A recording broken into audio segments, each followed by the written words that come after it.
God, oh my God, oh my God. Gẹ́gẹ́ bí ṣe mọ̀ wípé ìfẹ́ báyìí náà ni àkọjá òfin.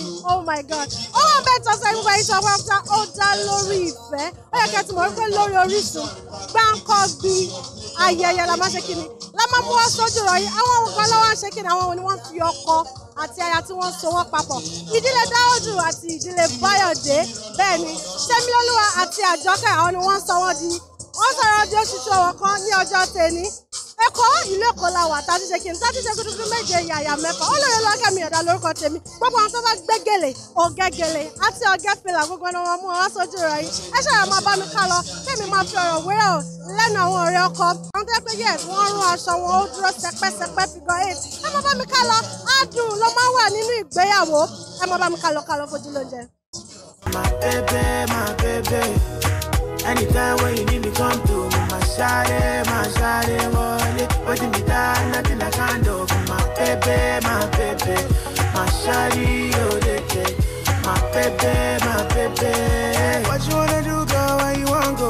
Cause anywhere you go, girl, I go follow, go. Cause I like the way you back it up, the way you go down low, and that's the reason they be hating on you.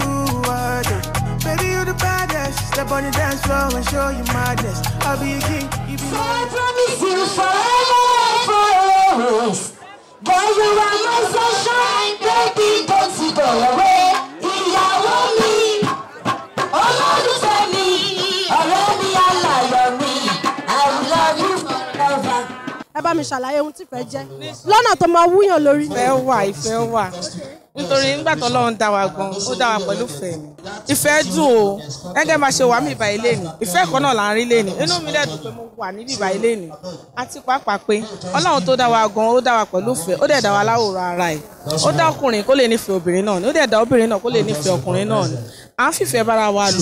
Ẹni tó bá nífẹ̀ẹ́ ti kú, ó ń tàn wó rí nǹkan kan sọ. Is it too much?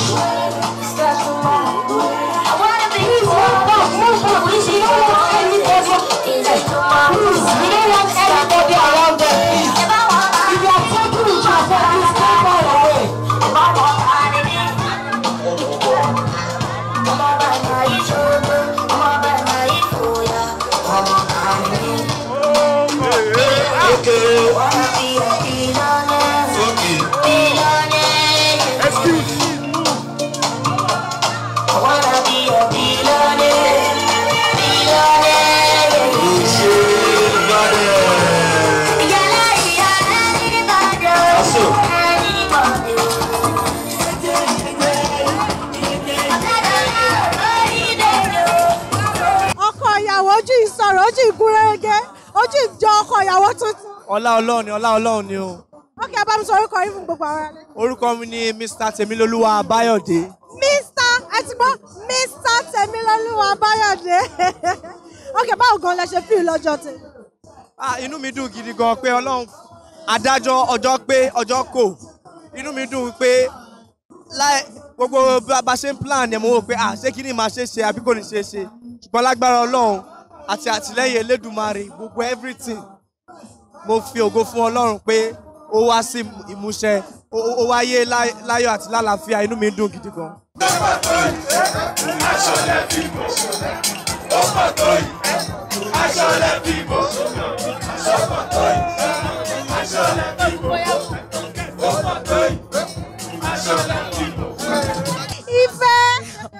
Okay, at this point our wife ìgbà tẹ́ jí láàárọ̀ ìtàwọ̀ pé today is my wedding day Temilajoke ṣe bẹ́ẹ̀ ó sọ bẹ́ẹ̀ ó dẹ̀ ṣe bẹ́ẹ̀ ṣọ́gbọ́n mi jẹ́ lójú rárá ṣá ẹkún ayọ̀ ni o. Mo lè sùn mọ́jú. Sùn mọ́jú.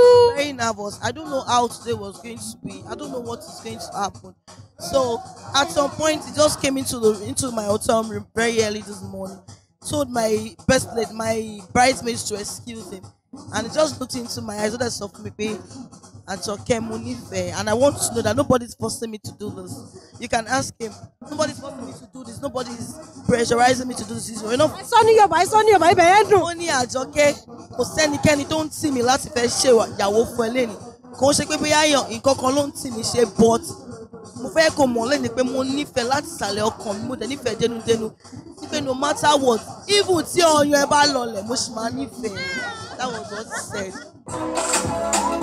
Everybody they pray for money. Gbogbo ayé ń wówó kiri ni. Kìràkìtà láyé kò fọ́nù. Ohun ayé dúró kiri ni. Everybody they pray for blessing. Ilé ayé yìí òkiri ni. Ẹ̀dá gbèsè jẹ́jẹ́ ni. Ẹni tí iṣẹ́ àṣàṣeyọrí. Àjọjọ́nà everything goes. Àjọjọ́nà Africa beauty. Àjọjọ́nà feeling goes. Àjọjọ́nà my good Lord Jambo. Now we want say àjọjọ́. Àjọjọ́. Láti ọ̀yìn àjọjọ́. We are doing this forever. There's no going back. Even if anything happens, even if things goes the way it's going, there are trials in marriage. Mommy mi ti jẹ́ kó yé mi wípé àwọn gbàgbọ́ wà tẹ́ pé màá tù, gbàgbọ́ wà tẹ́ pé kò ní tù. Ṣùgbọ́n ní gbogbo yẹn mò ń ṣe ìlérí fún wípé mo máa dúró torí pé ó jẹ́ ọkùnrin tó ń pé ó lè fi gbogbo ayẹ̀ kó fi tọrọ fún yàn. Ó ní ó I don't know, I'm short of words. So a ti bẹ̀rẹ̀ ìrìn àjò yìí kọ́kọ́ máa bá a fi àdúrà ràn wá lọ́wọ́ wípé ìrìn àjò tá a bẹ̀rẹ̀ yìí ká má parí ẹ̀ lójijì kó má wọn ẹnikẹ́ni sí láàrin wa ìfẹ́ ìtọ́lọ́run sì fi sáàrin wa kó máa wà láàrin wa tí láéláé tọ́mọ bá wọ̀ náà kífẹ́ yẹn máa kú.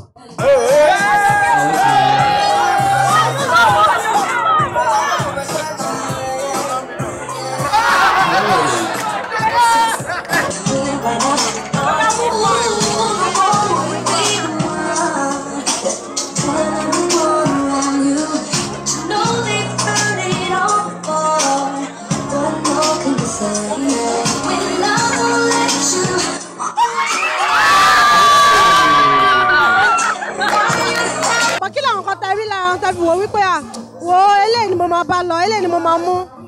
Ọmọ oníwà gidi ni bẹ́ẹ̀ ni ó dẹ̀ fẹ́ràn Ọlọ́run gan ó ń gbàdúrà obìnrin tó bá lè gbàdúrà tó bá lè kúnlẹ̀ tó lè gbàdúrà òun ni ìyàwó gidi so inú mi dùn gidi gan pé òun ni mo fẹ́ gẹ́gẹ́ bí ìyàwó mi.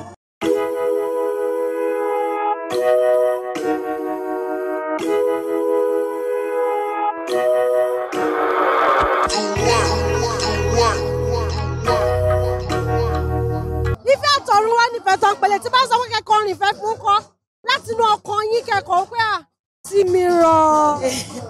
Mo ti rẹ́ni kejì mi ẹni bí ọkàn mi mo fẹ́ rajo ìfẹ́ jẹ́ fà ẹ́ lọ́wọ́ dání kókó ìfẹ́ gbé wa lọ. Boy, I cannot do without you olólùfẹ́ mi. Mi ò ní fi ìgbà kan bọ̀ kan nínú. Mi ò ní fi ẹ́ sílẹ̀ mọ́ ìfẹ́ mi. Mi ò ní gbàgbé rẹ bí mo rọ́gùn mọ́ra sá o. Èkùrọ́ ṣàní alábàákú ẹ̀wà.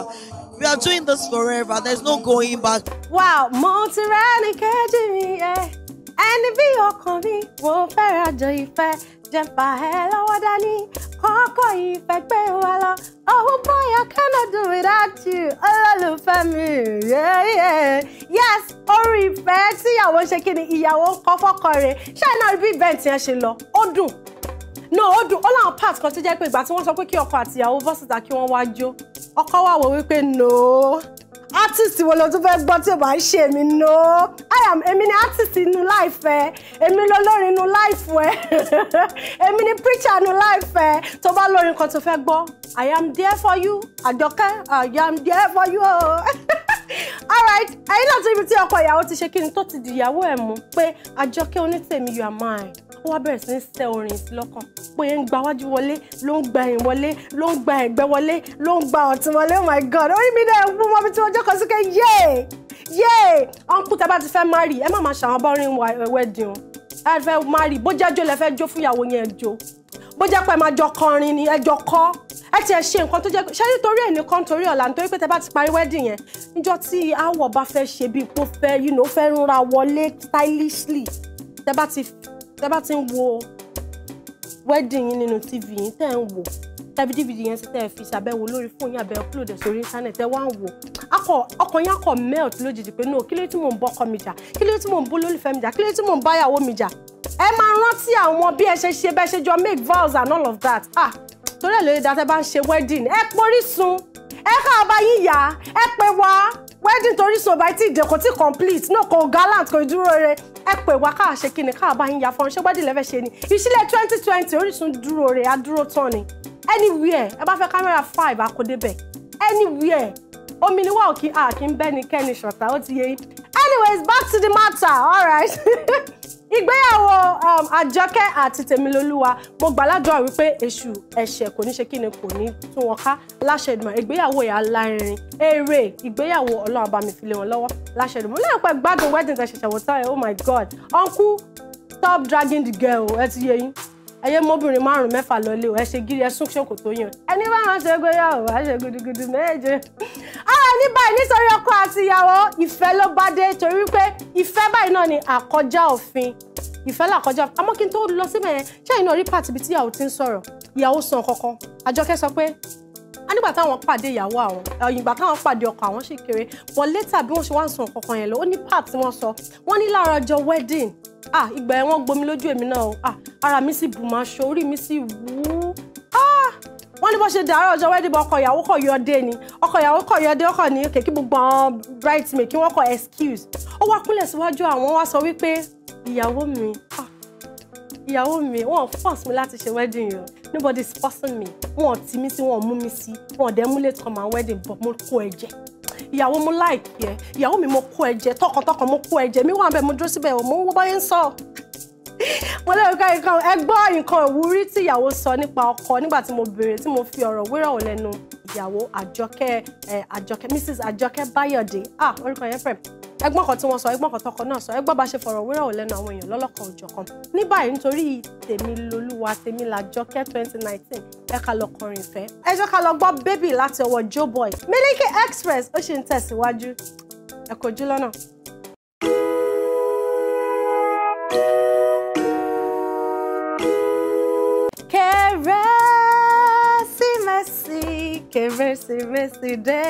Kérésìmesì dé àbí olùgbàlà kan fún wa ní ìlú Bethlehem ẹni tí yóò jọba ayérayé àwa sì ti rí ìràwọ̀ rẹ̀ láwọ̀ sọ́mọ àwa sì wá láti mú ẹ̀bùn fọ́ba tàbí lónìí mi ò gbọ́.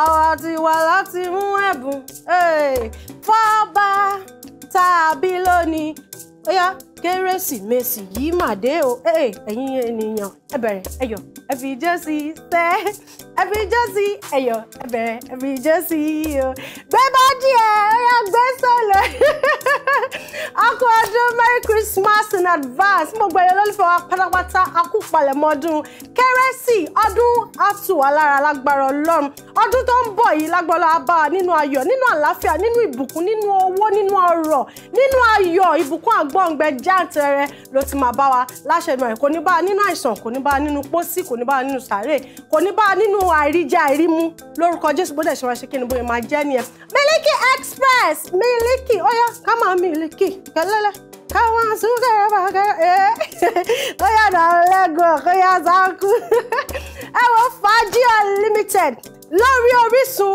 Fàájì Unlimited ló bá dé nítorí pé kí ni tẹ́ bá ti rí wa lórí Orísun tẹ́ bá ń gbọ́ yá dúró re ó yá gallant tẹ́ bá ń gbọ́ we gallant we dey okay we dey alright lórí Orísun náà àwa gángan lálaṣà àwa la ní ṣe yes àwa la ní gbogbo fàájì tó ṣe kíni tó pọ̀ jàǹtìrẹrẹ Miliki Express lákọ́tún ètò tó ṣe kíni tó ń lọ lọ́jọ́ amúmọ́ọ̀rọ̀ yín Miliki Express ti ọjọ́ Thursday ti di sexy olórí tó ṣe kíni tó ń pẹ́sà lọ́jọ́ amúmọ́ọ̀rọ̀ yín ti di KEMI olórí Olúwakẹ́mi Ìyàndá lórúkọ tèmi yé bẹ́ẹ̀ ṣe ń pè mí o ya mò ń jẹ́ ìrọ̀bà ìmọ̀ ìbẹ̀ṣẹ̀ bẹ́ẹ̀ ṣe ń pè mí o mò ń jẹ́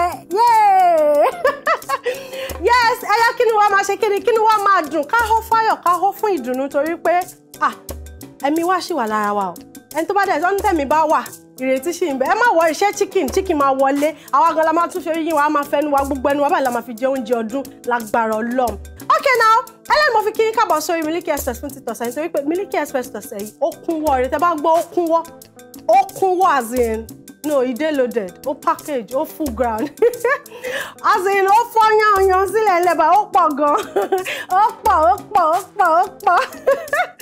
yes líkẹ́sẹ̀ tún ti tọ̀sẹ̀ yìí ẹ má gbàgbé wípé ẹ lè gbé polówó ọjà yín wá kí n tó kọ́ ságbàmì ètò ìpolówó ọjà yẹn ó ṣe kókó ó ṣe pàtàkì ará mi àsìkò dúró dẹnikẹ́ni bá ṣe ń ṣe yọ̀tọ̀ mi ọdún ẹ jẹ́ ká tún máa rò wípé tọdún bá kásẹ̀ ńlẹ̀ ńkọ́ kí lókùtà máa ṣe ìpolówó ọjà lókùtà máa ṣe ìpolówó ọjà ohun tẹ́ ń tà ohun tí business yín ṣe gbogbo plans ẹ ti ní fún 2019 tàwọn pé náà 2020 ó gbọ́dọ̀ ṣe kí ni ó gbọ́dọ̀ gallant kó dúró re wọ́n gbọ́dọ̀ mọ̀ wípé no company yìí wà ń bíbáyìí wọ́n gbọ́dọ̀ mọ̀ wípé business woman kan ó wà ń bíbáyìí ọ̀nà tó fún máa mọ̀ ní wípé kẹ́pẹ́ ẹ ti get yes ẹ̀yin ni mò ń bá wí ẹ pè nọ́mbà tó lọ lọ́jà amóhùnmáwòrán yẹn tẹ́ bá ti pè lọ́gán tí yóò dé lọ́gán tí yóò dé tẹ́ bá ti pè báyìí lọ́wọ́ kan la máa ṣe kí ni la máa da yín lò torí pé àwọn òun dọ̀ lára wa lórí Orísun torí títí yín làwa ṣe wà níbí báyìí yes ẹ gbé polówó ọjà yín káwa fún yín ní ìpolówó ọjà tó yanrantí ẹ gbé business yín wá ìpolówó ọjà yẹn ṣùọ ẹ lè kàn sí wa lórí gbogbo Facebook wa Instagram Twitter @OrisunTV ní lórí website it's www.orisun.tv now káwa ṣe kí ni ká tẹsẹ̀ méjèèjì yìí nù ká tẹsẹ̀ lé gbogbo ẹ̀ ká ti bọnú ètò tọ̀sẹ̀ yìí kí ni mo ní fún yín lọ́sẹ̀ yìí bá ṣe máa ń ṣe àmọ́ lọ́nà àrà lọ́nà ọ̀tọ̀ another dimension ló máa gbà wọlé yes ó yà náà another dimension a máa ṣe Throwback Thursday a máa ṣe lórí títì as usual báyìí máa ṣe àmọ́ orin ọ̀tọ̀ọ̀tọ̀ ló máa bá dé lọ́tẹ̀ orin ọ̀tọ̀ọ̀tọ̀ orin tó yẹ pé tẹ̀yìn gan máa ń gbọ́ tẹ́ bá lọ rí àwọn throwback tí mo wú jáde oh god ẹ lè rotì tẹ́lẹ̀ ẹ bá lọ rò pọ́dọ̀ àwọn Ricardo Banks mo ti ń bọ̀ no Lirukesh no okay now mi ò mọ mi ò sọ bẹ́ẹ̀ o àmọ́ Throwback Thursday yìí ó máa make sense ó máa make brain gan yes lórí títì náà gbẹ̀yìn pàápàá jùlọ mo ní ayẹyẹ kan tó ṣe kí ni oh god ó ní kì mí ayẹyẹ tó ní ṣe pẹ̀lú pé gbogbo ọ̀dọ́ bá wò ó táwọn òbí bá wò ó bẹ́ẹ̀ ṣe ń ṣe yọ̀tọ̀ mi ọdún yẹn ẹ tún ní láti pe ọmọ yín pé ọmọ mi kí ló ṣẹlẹ̀ táwọn bọ̀dá yẹn ò wọ ẹni ọkọ mi kí ló dé ṣòro àwọn ọ̀rẹ́ ẹ̀ ṣáwọn fine girls yẹn ṣé wọ́n sí ń tòsí ni èwo ló fẹ́ múnú wa yes àwọn ayẹyẹ tó ṣe kiri tó máa ń fún òbí tó máa ń fún wọn ní ìdùnnú lọ́kàn pàápàá jùlọ gbogbo àwa ọ̀dọ́ ayẹyẹ tó máa fún wa ní ìwúrí pé yes 2020 yìí ò gbọdọ̀ kọjá mi 2020 máa gbọ́rọ̀ Olúwa ò gbọdọ̀ kọjá mi mo fẹ́ marry yes wedding láyẹyẹ náà bá dé àmọ́ láìfi àkókò tó bá yẹ ká ṣe kí ni ká lọ mú kúlú ká lọ mú kẹ́ńkẹ́ ká lọ sẹ́ẹ̀sì ká lọ sẹ́lẹ́sẹ́ ẹ ká lọ gbọ́ sẹ́lẹ́sẹ́ láti ọwọ́ Simi Miliki Express ti ọjọ́ Thursday pẹ̀lú mi wọ̀nyí olórí Olúwakẹ́mi Ìyàndá ó sì ń tẹ̀síwájú.